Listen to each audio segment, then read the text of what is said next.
الصيف بقى وأدب الصيف ما بيحبش الأكل الكتير، حلويات، معجنات، حاجات خفيفة كده، ما بيحبش الحاجات الدسمة. هنعمل مع بعض كيكتين اتنين النهاردة، إنما كل واحدة أحلى من التانية. هنعمل واحدة بالفانيليا وواحدة بالشوكولاتة. بس شايفة العلو بتاعها قد ايه؟ جميلة تحفة بصراحة، وخفيفة جدا، هشة بطريقة ما تتخيلهاش.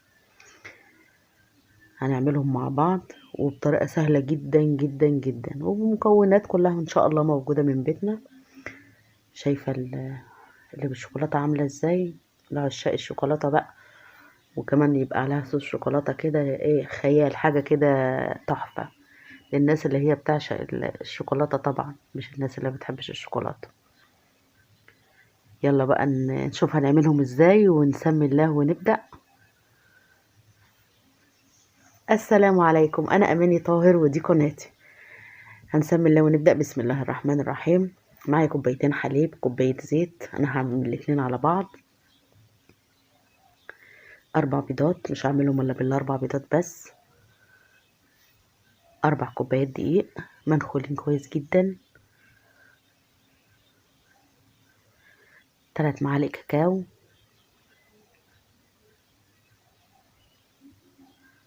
مع كوباية سكر، وبيكنج باودر، فانيليا، كيك شيف اللي موجود عندك.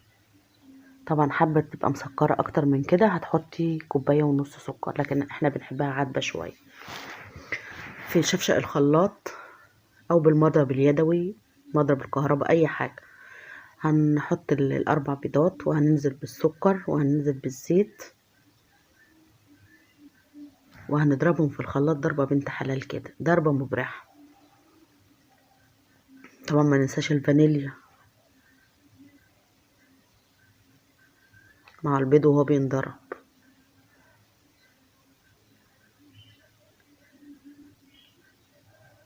هنضربهم لغاية ما لونهم يفتح يبقى ابيض. الخطوة دي مهمة جدا، انك لازم تتنكي تضربي لغاية ما اللون يبقى فاتح معاكي زي ما انت شايفة كده. هنزل بالحليب،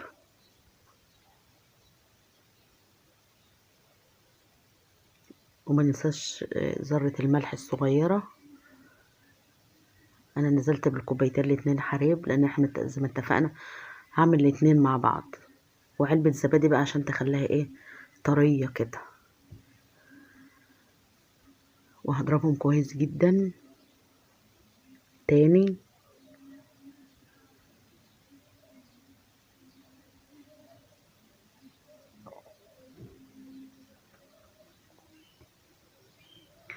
ومعلقة خل كبيرة كده كمان، وهديهم ضربة كمان، وكده كفاية عليه ضرب.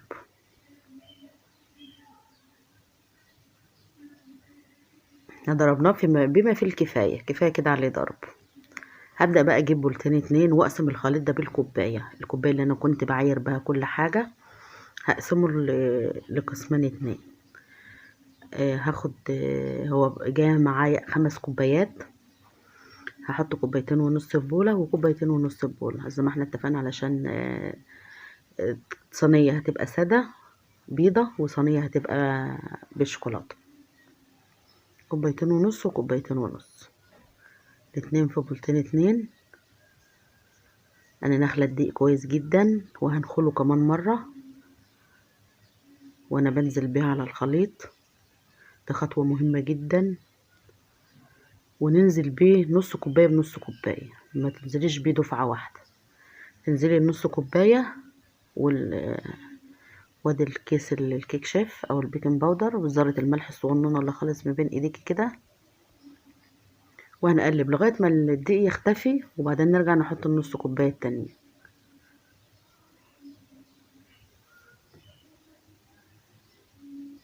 وهكذا لغاية ما تخلصي الكوبايتين الدقيق اللي عندك، وتضربوهم كويس جدا بالمضرب اليدوي لغاية ما يبقاش فيه اثر للدقيق خالص.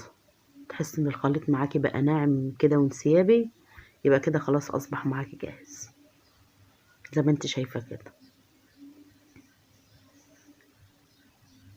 انا طبعا مجهزة الصينية بتاعتي، يا تدهنيها زيت او سمنة وتبطنيها بالدقيق، او تحطي ورقة زبدة وتدهنيها زيت وتنزلي بالخليط بتاعك.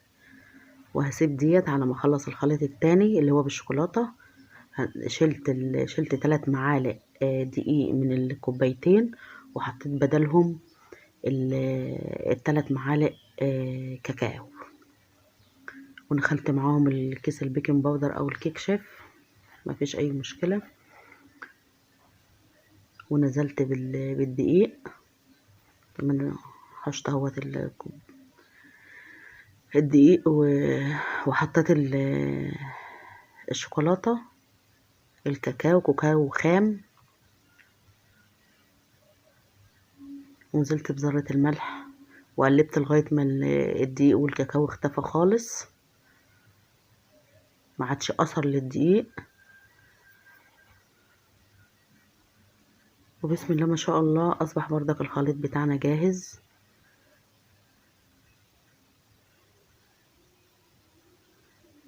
انا عملته عند حلة كده، هش الايد بتاعتها اللي هي السيراميك، تسويتها تحفة بصراحة والله العظيم.